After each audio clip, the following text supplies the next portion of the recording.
In a previous video, I briefly mentioned the Negrito peoples in relationship to a perceived affiliation between the sculptural portrayal of the Buddha's hair.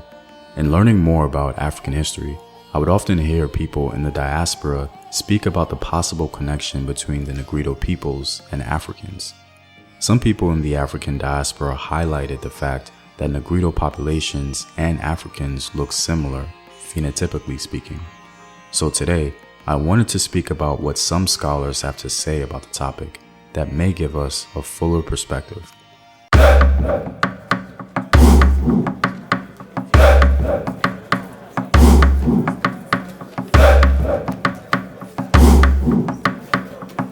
By supporting this channel on Patreon, you're helping in the creation of these videos and contributing to this content. On Patreon, you can find more in-depth courses on African history. Also, your support helps this channel grow, improving production quality and future animated projects. And with a word from my sponsors, there's a new social media platform dedicated to educating and uplifting our people. No longer do we have to be censored for speaking our truth. OBT Social is Black owned and operated, and a place where you can post your businesses and even monetize your content. You can visit the website at obtsocial.com. Links to everything in the description box below. This topic is extraordinarily complex. The question concerning the Africanness of all classified Negrito peoples is not a new one. Academically speaking, it's been discussed and analyzed with very inconclusive results, and you will hear this fact echoed throughout the video. I'm guessing for many, that may be the end of the discussion for you, but if you stick around, you may find some value. The purpose of this video is not to impose a particular belief, but to leave you with more information so that you will be better informed in adopting the position you would like to entertain. To begin, the title of Negrito is a little problematic for various reasons, but for lack of a better term and for simplicity, we'll be using it. Now, on the surface level, it's easy to say that the Negrito peoples are African. I mean, the question itself truly exists for a reason. The Negrito peoples, objectively speaking, certainly resemble people who we would identify as having African ancestry. Ironically, it gets a little complicated because most scholars agree that all humans originated in Africa. But when determining the Africanness of an individual or population, it becomes a matter of which individual or group has more direct or recent African ancestry compared to others. This, I believe, is the best way to delineate our inquisition. The title of Negrito refers to multiple groups of people, largely in the Southeast Asia region, including the Andaman Islands. They are mostly characterized as being shorter than the more populous groups, containing darker skin and possessing curly to kinky hair types. One of the more distinguishing physical characteristics between African people and other groups in general is skin and hair. Thus, the Negrito peoples from the onset have been characterized as being related to Africans in one way or another. This, of course, in relation to recent or direct ancestry as mentioned before. Negrito people have been associated mostly with being hunter-gatherers and foraging. Negrito peoples, despite where they reside in Asia, have been racially typecasted, if you will, and have been assumed as other. But in truth, they tend to be closely related to the populations in which they live. And that's the paradox of the Negrito conversation. The so-called Negrito peoples have interacted with other non-Negrito types for centuries, whether it be through trade or outright integration.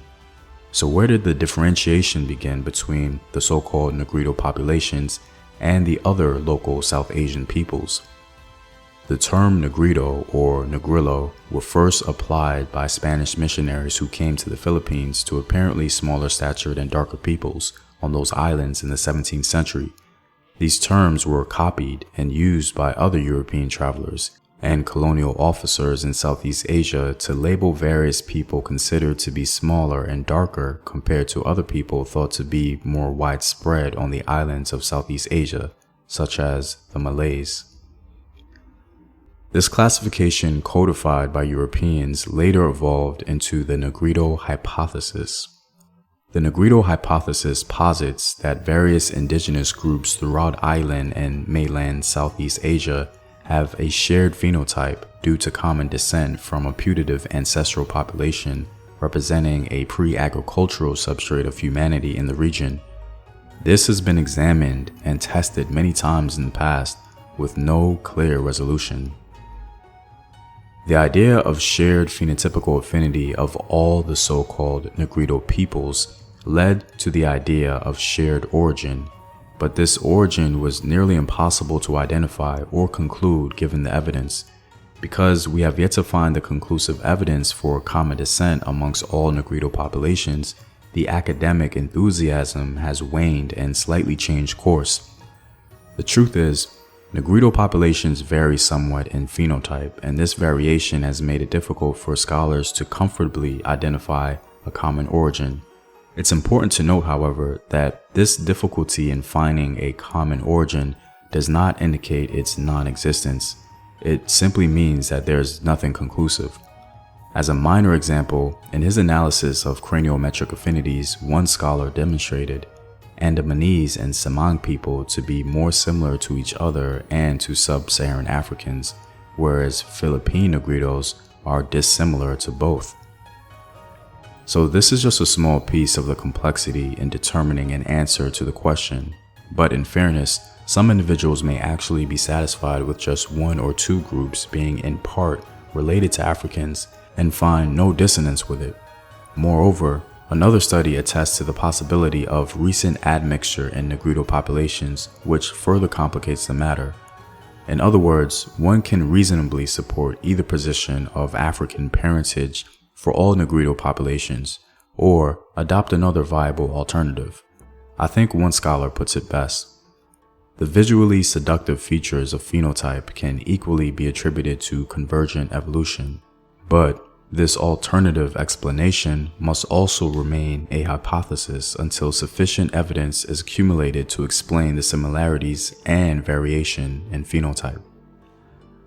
The idea of a Negrito category is challenged by some scholars altogether.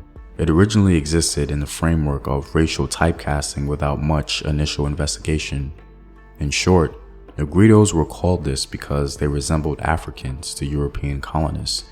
This does not make their observation right or wrong, but we can't rely on these old precepts.